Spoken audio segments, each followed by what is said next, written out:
자, 이 정권이 얼마나 웃기는가 보여주는 이야기가 하나 있는데, 독일의 큐어백이 백신 만드는 회사가 있습니다. 독일 제약사예요. 근데 이 회사가 만든 코로나 백신의 예방 효과가 지금 47%라고 나왔어요. 그래서 이는 백신 개발 초기에 WHO의 70% 요구 수준, 또 미국의 FDA의 50% 요구 수준에도 못 미치는 부분이다. 그래서 세계 세 번째의 mRNA 백신으로 주목받아온 큐어백이요. 결과가 이렇다는 거예요. 그래서 이 회사가 한국하고 위탁 생산한다고 지금 쇼를 했습니다. 언론이 별로 보도하지는 않았는데요. 뭉가리가 15일날 독일 코로나 백신 제약사 큐어백 최고 경영자와 화상 면담을 하며, 여기도 이제 노바백스처럼 백신 생산 거점을 한국을 우선적으로 고려해달라, 이렇게 또 했어요. 그리고 이 회사에 대한 지원도 약속했습니다. 그래서 정부의 백신 외교 성과라고 선전을 해댔습니다. 그런데 그 다음날, 문하고 화상 통화한 다음날 큐어백은 홈페이지에 백신 예방 효과가 47%라고 밝혔어요. 50% 미만이면 백신 승인이 어렵습니다. 그래서 큐어백은 사실상 승인이 어려울 거라고 보여요. 큐어백이 임상실험을 얼마나 했는가 하면 유럽 남미 출신 지원자 4만 명을 대상으로 지금 했는데, 뉴욕타임즈는 큐어백의 면역 효과를 두고 지금까지 보고된 백신 예방 효과 중 가장 낮은 수치고, 이런 실망스러운 결과에 세계 백신 수요 충족을 도울 거라고 생각했던 낙관적 희망도 어두워졌다. 그래서 예상보다 아주 낮은 면역 효과가 나온 배경으로 변이 바이러스가 지목됐다는 거예요. 여기서 중요한 문제는요, 지금까지 이 통과된 이 백신들은 변이 바이러스라기보다는 노멀한 스탠다드 바이러스의 임상 실험을 했고, 큐어백 임상 실험에 참가했던 확진자들에게서 최소 13개의 변이 바이러스가 확인되었다고 합니다. 2, 3주 안에 지금 최종 결과가 나오는데, 긴급 사용 신청은 하겠다라고 큰소리 치고 있지만은 실제로 이게 지금 백신으로서 효과가 있겠느냐 의문입니다. 자, 그래서 뭉가리는 그것도 모르고 실패로 나올 회사를 하루 전에 전화를 해서 한국 생산을 부탁하고 도와주겠다, 그리고 그렇게 통화했다고 또 백신 허브 홍보를 해댔다는 거예요. 자, 이것도 실수다, 이렇게 할 수 있는데, 국민 목숨 가지고 지 홍보 장사를 너무 많이 하고 있다는 겁니다.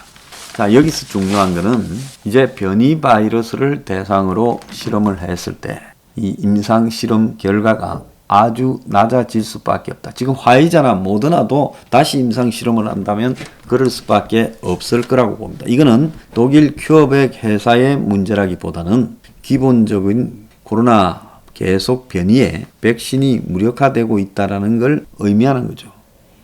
자, 암호화폐 뱅크런 사태가 벌어졌습니다. 외국에서요. 자, 이 뱅크런, 그러니까 서로 은행에 지금 가서 찾으려고 하니까 은행이 인출을 중단하는 이런 사태를 뱅크런이라고 합니다. 하루 새 암호화폐 가격이 60달러에서 $0로 폭락한 코인이 나왔어요. 그래서 이게 암호화폐의 최초 뱅크런이라는 겁니다. 아이언 파이낸스가 개발한 코인인 아이언 티타늄 타이탄이라는 코인 가격이 하루 새 60에서 제로가 되어버렸다는 거예요.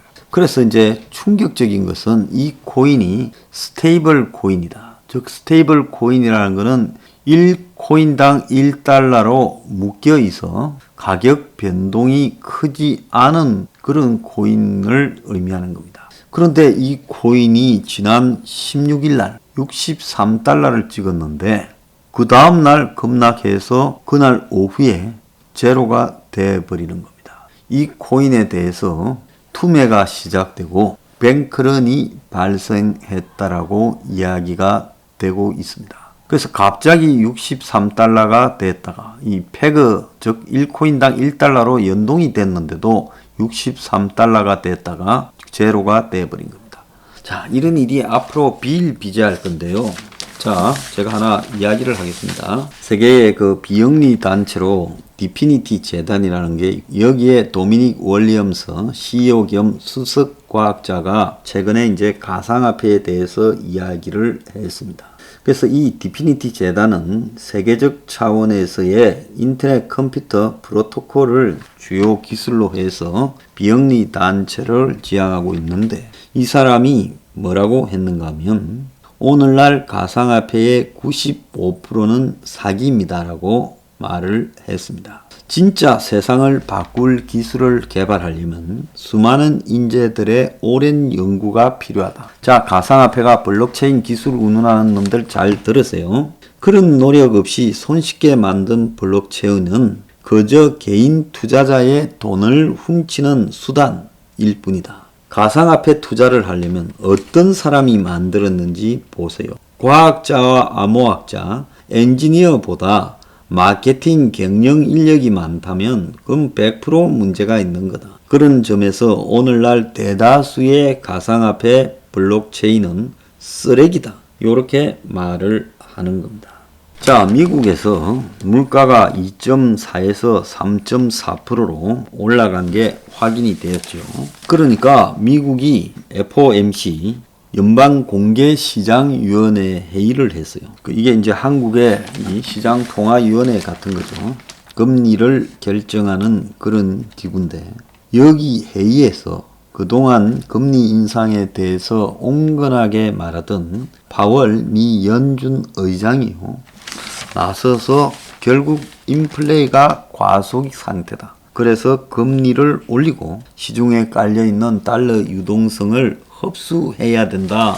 이렇게 말을 했습니다. 그래서 인플레가 우리가 생각했던 예상보다 더 높았다. 1% 이상 높았다. 그래서 인상 조건이 빨리 이루어져야 된다. 연준 위원 18명 가운데 13명이 금리를 인상해야 된다 말하고 그 중에 11명은 2023년까지 2차례 올려야 된다. 현 수준으로 동결하자는 사람은 5명밖에 없었어요. 그래서 미국의 연준이 결국 은행 간 금리를 올리며 이제 유동성 흡수 몸풀기에 나섰는데 이 은행 간 금리가 미국의 기준금리 인상으로 머지않아 시작될 거다. 그러면 이제 언제 기준금리를 올릴 것이냐. 2023년까지 2차례 인상한다던데 몇 차례 더 예상치보다 월 인플레가 심해지면 올해 안에도 미국이 본격적으로 금리 인상에 착수할 수 있다고 보고 있습니다. 근데 미국 경제가 회복된다. 한국에는 이 경제 전문가라는 것들이 단순하게 이야기하죠. 인플레이션 현상, 돈이 많이 풀어서 인플레 되는 것과 또 일부 스태그플레이션 현상이 그게 꼭 경제가 호황이라서 그런 게 아닌 게 미국의 실업자의 실업수당 청구 건수가 41만 2천 건인데 애초 전망치보다 5만 2천 건이 많았다는 거예요. 오히려 직전 주에 비해 많이 늘어났어요. 그래서 미국 경제가 이 급속하게 인플레이션이라는 거고 그리고 경제가 호황이라는 것이 일치하지 않는 일이 벌어지고 있다는 겁니다. 그래서 세계 경제가 양상이 단순하게 이렇게 재단할 수 있는 상황이 아니라 골병이 들어가고 미국의 이직률이 높다고 그래서 사람 구인난이 일어났다고 언론들이 떠드는데 웬 실업수당 청구가 이렇게 많아요? 그러니까 그 모든 것들이 부분적으로 수요와 공급 간의 미스매치에 의한 것이지 실제로 이 미국 경제가 회복된 것이라고 보기는 어렵다는 겁니다. 미국도 지금 거대한 이 유동성 거품 돈을 많이 풀어서 마치 호황이 된 척 물가가 올라가는 이런 착각 환시 현상에 지금 빠져 있다는 겁니다. 중국 좋아하면 큰 코 다친다고 이야기했는데 대기업의 중국 법인의 매출이 4년 새 30%가 감소했다는 거예요. 제가 삼성이나 현대차가 박근혜 정권 때 중국에 공장 짓고 쇼해대더니만 중국의 차나 스마트폰을 도대체 얼마나 파냐 이렇게 의문을 제기했었습니다. 그런데 이제 그 결과가 나오고 있어요. 4년 새 전체적으로 30% 감소했고요. 이렇게 한 배경에는 사드 배치 결정으로 인한 중국 내부의 한한령과 그리고 미중 무역 분쟁, 중국의 생산 경쟁력 저하, 그리고 생산 시설 이전 이런 것들이 영향을 미쳤다고 봅니다. 자, 그런데 기업별로는 중국에서 이제 스마트폰 생산을 완전히 중단한 삼성전자와 현대차, 현대모비스, 기아, 삼성 디스플레이, 중국 법인 매출이 크게 감소했어요.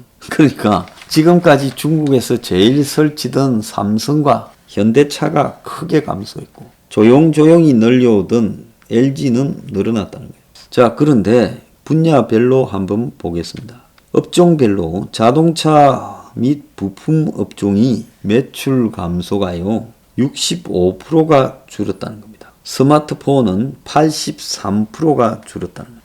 그러니까 중국에서 이제 한국의 현대차나 삼성의 스마트폰 사업은 끝이 났다라고 봐야 될 거라 봅니다. 의류 분야도요 지금 27%가 감소했어요.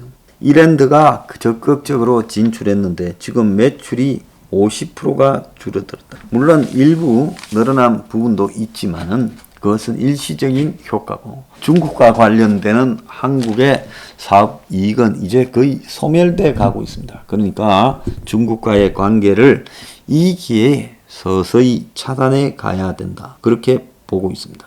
자, 미국의요 국무부 동아태 차관보로 지명된 사람이 인준 청문회에서요 중요한 이야기를 했습니다. 그래서 뭔 이야기를 했는가 하면 오토 원비어법이라고 부르는 대북은행 업무 제한법, 일명 브링크 액트를 온전히 적용하겠느냐고 물으니까 브링크 액트와 제재 체제를 강화할 수 있는 방법에 대해 더 연구하겠다고 말했습니다. 그러니까 대북은행 업무를 제한하는 미국 정부의 방침이 더 강화될 거라고 지금 이야기가 나오고 있습니다. 제가 어제 북한이 왜 이리 조용하나라는 부분에 대해 이야기를 했는데 미국의 이 과거 국무부의 관료도 했던 빅터 차가요 이 조선일보에 칼럼을 썼습니다.